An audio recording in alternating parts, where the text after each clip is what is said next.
Classic Historical Tales presents Patient Zero. Episode 3, The Night Before the Flood. New York City, Christmas 1980. The air smelled like roasting chestnuts and pungent trash.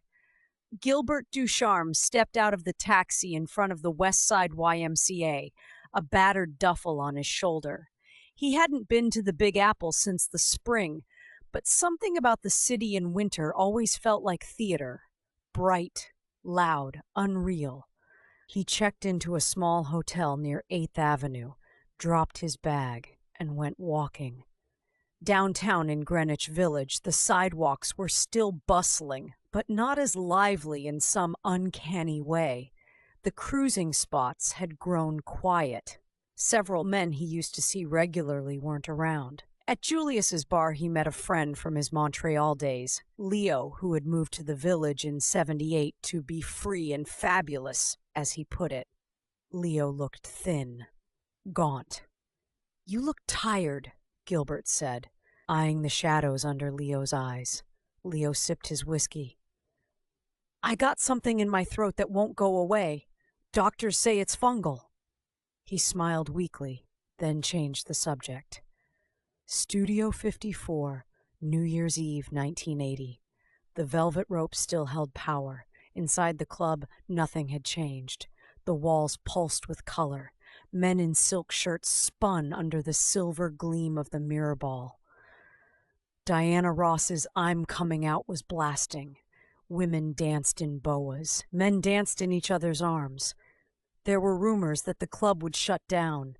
Steve Rubel was no longer the boss. That disco was over. That Reagan would bring an end to the party, not just politically, but spiritually. Gilbert stood by the edge of the dance floor, letting it all wash over him. That's when he saw him.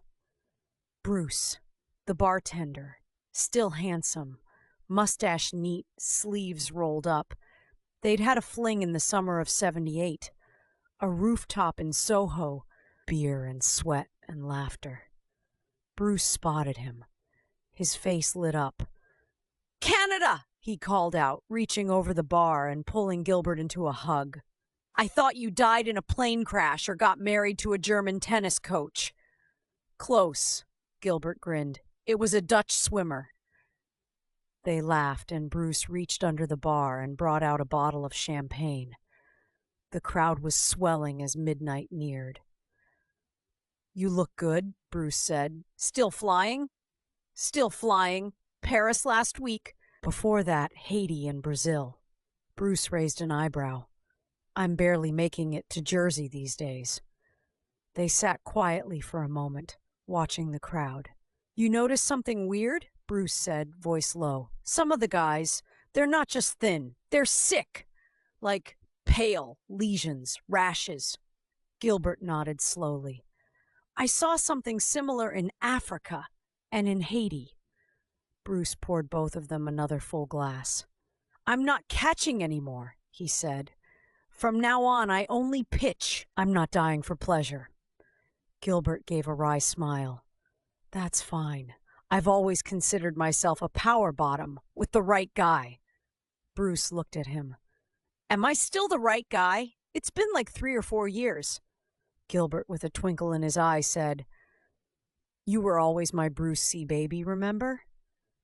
"Yeah, Gilbert, I remember." They held hands tight. Gilbert asked, "Do you think the whole thing has died out? I mean the music, Donna Summer, the Bee Gees, Cheek." "No one has had a song since the summer of '79. Bruce replied, "Yeah, something's changed in this country. The '80s are going to be real different." Upper East Side Hotel, later that night. The room was warm, the city quiet outside. Bruce took the lead, more cautious than before. They moved with care and urgency, a dance of muscle and memory. Gilbert closed his eyes and let it happen. He needed to be touched, needed to feel human in a world turning spectral. Afterward, Bruce lay flat on his back, staring at the ceiling. Gilbert touched his chest lightly. I missed this, Gilbert whispered. Bruce didn't answer. Meanwhile, Dr. Sue Quinlan stepped out of the taxi and into the icy Manhattan wind. She headed straight to St. Vincent's Hospital, then Mount Sinai, then a small clinic in Chelsea.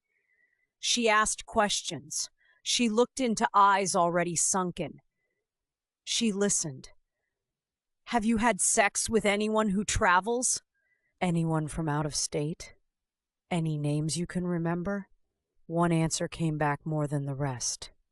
Gilbert, from Montreal. Met him at Fire Island. He used to come through the baths. I think he worked for an airline. 2 weeks of interviews. 17 patients mentioned him by name. Quinlan's chest tightened. She made a call to San Francisco General. The doctor on the other end said, yeah, we've had a few cases. Same thing.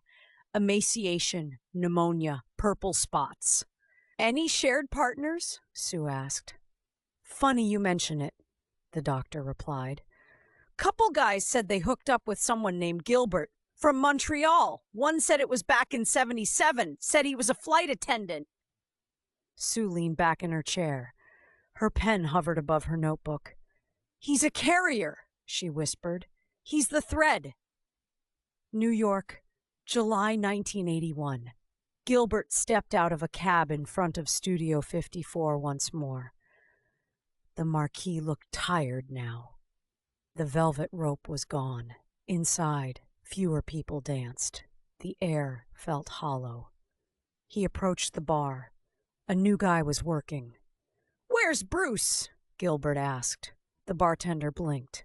Bruce, he passed away last month. Pneumonia or cancer, something like that. Was sick for months. Gilbert stood still. The music around him, Tina Marie, behind the groove, he didn't care at all. He didn't dance. He just walked to the edge of the floor, watched the lights spin, and realized the future had already begun.